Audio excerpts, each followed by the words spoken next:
ಇತ್ತೀಚೆಗೆ BJP core committee ಸಭೆಯಲ್ಲಿ ಸಂಸದ ಶ್ರೀರಾಮುಲು ಅವರು ಪಕ್ಷ ತೊರೆಯುವುದನ್ನ ಮಾತನಾಡಿದರು. ತಮ್ಮ ಕಾರ್ಯವೈಖರಿ ಬಗ್ಗೆ ಉಸ್ತುವಾರಿಗಳು ಬೇಸರವನ್ನ ಹೊರಹಾಕಿದ್ರಿಂದ ರಾಮುಲು ಅವರು ಸಭೆಯಲ್ಲಿ ರೆಬಲ್ ಆಗಿದ್ರು. ಇದಕ್ಕೆಲ್ಲ ಕಾರಣ ಶ್ರೀರಾಮುಲು ದೋಸ್ತಿ ಜನಾರ್ದನ ರೆಡ್ಡಿ ಎಂಬ ಹೇಳಿಕೆಯು ಬಿಜೆಪಿಯಲ್ಲಿ ಸಂಚಲನವನ್ನ ಮೂಡಿಸಿತ್ತು. ಆದರೆ ಅಸಲಿಗೆ ಶ್ರೀರಾಮುಲು ರೆಬಲ್ ಆಗಲು ಮತ್ತೋರ್ವರ ಕೈವಾಡವೂ ಇದೆ ಎಂಬ ಚರ್ಚೆಗಳು ಕೂಡ ನಡೀತಾ ಇವೆ. ಬಿವೈ ವಿಜಯೇಂದ್ರ ಅವರ ಬಿಜೆಪಿ ರಾಜ್ಯಾಧ್ಯಕ್ಷ ಸ್ಥಾನವು ಸದ್ಯ ಅಲುಗಾಡುವ ಪರಿಸ್ಥಿತಿಯಲ್ಲಿ ತಲುಪಿದೆ.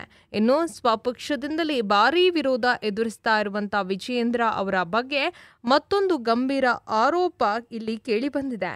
ಸ್ವಪಕ್ಷ ನಾಯಕರು ವಿಜಯೇಂದ್ರ ಅವರ ವಿಚಾರವಾಗಿ ಹೊಸ ಬಾಂಬ್ಗಳನ್ನು ಸಿಡಿಸ್ತಾ ಇದ್ದಾರೆ. ಇನ್ನು ಶ್ರೀರಾಮುಲು ಅವರ ವಿಚಾರವಾಗಿ ರಾಜ್ಯ ಬಿಜೆಪಿ ಉಸ್ತುವಾರಿ ರಾಧಾ ಮೋಹನ್ ಅಗರ್ವಾಲ್ ಅವರಿಗೆ ತಪ್ಪು ಮಾಹಿತಿಯನ್ನ ನೀಡಿದ್ದು ಬಿಜೆಪಿ ರಾಜ್ಯಾಧ್ಯಕ್ಷ ಬಿವೈ ವಿಜಯೇಂದ್ರ ಎಂದು ಬಿಜೆಪಿ ಶಾಸಕ ಬಿಪಿ ಹರೀಶ್ ಗಂಭೀರವಾದ ಆರೋಪವನ್ನ ಮಾಡಿದ್ದಾರೆ. ಇನ್ನು ವಿಜಯೇಂದ್ರ ಅವರೇ ಕಳೆದ ಸಂಡೂರು ಬೈ ಎಲೆಕ್ಷನ್ ವಿಚಾರವಾಗಿ ಶ್ರೀರಾಮುಲು ಬಗ್ಗೆ ರಾಧಾ ಮೋಹನ್ ಅಗರ್ವಾಲ್ ಅವರಿಗೆ ತಪ್ಪು ಮಾಹಿತಿಯನ್ನ ಕೊಟ್ಟಿದ್ದಾರೆ. ಈ ಕಾರಣಕ್ಕಾಗಿಯೇ ಶ್ರೀರಾಮುಲು ಅವರ ಬಗ್ಗೆ ಕೋರ್ ಕಮಿಟಿ ಸಭೆಯಲ್ಲಿ ತರಾಟೆಗೆ ತೆಗೆದುಕೊಳ್ಳಲಾಯಿತು ಎಂದಿದ್ದಾರೆ.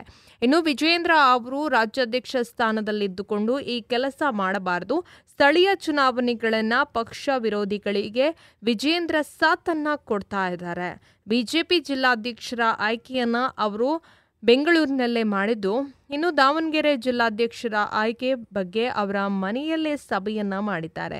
ಇನ್ನು ಹೈಕಮಾಂಡ್ ವಿಜಯೇಂದ್ರ ಅವರ ಈ ನಡೆಯನ್ನೆಲ್ಲವನ್ನ ಗಮನಿಸಿ ಕೂಡಲೇ ಮಧ್ಯಪ್ರವೇಶಿಸಬೇಕು ಎಂದು ಒತ್ತಾಯವನ್ನ ಕೂಡ ಮಾಡಿದ್ದಾರೆ. ಇನ್ನು ಕೋರ್ ಕಮಿಟಿ ಸಭೆಯಲ್ಲಿ ಸಂಸದ ಶ್ರೀರಾಮುಲು ಅವರು ನಾನು ಪಕ್ಷ ಬಿಡುತ್ತೇನೆ ಎಂದು ಹೇಳಿದರು. ಇತ್ತೀಚೆಗೆ ನಡೆದಂಥ ಸಂಡೂರು ಕ್ಷೇತ್ರದ ಚುನಾವಣೆಯಲ್ಲಿ ಬಿಜೆಪಿ ಸೋಲಿನಿಂದಾಗಿ ರಾಜ್ಯ ಉಸ್ತುವಾರಿ ರಾಧಾ ಮೋಹನ್ ಅಗರ್ವಾಲ್ ಅವರು ಶ್ರೀರಾಮುಲು ಅವರಿಗೆ ಫುಲ್ ಕ್ಲಾಸ್ ಅನ್ನು ತೆಗೆದುಕೊಂಡರು. ಸಂಡೂರು ಚುನಾವಣೆಯ ಬಳಿಕ ಶ್ರೀರಾಮುಲು ವಿರುದ್ಧ ಬಿಜೆಪಿ ನಾಯಕರಿಗೆ ಅಭ್ಯರ್ಥಿಯಾಗಿದ್ದಂಥ ಬಂಗಾರು ಹನುಮಂತ ಅವರು ಕೂಡ ದೂರನ್ನ ನೀಡಿದ್ದಾರೆ ಎನ್ನಲಾಗ್ತಾ ಇದೆ.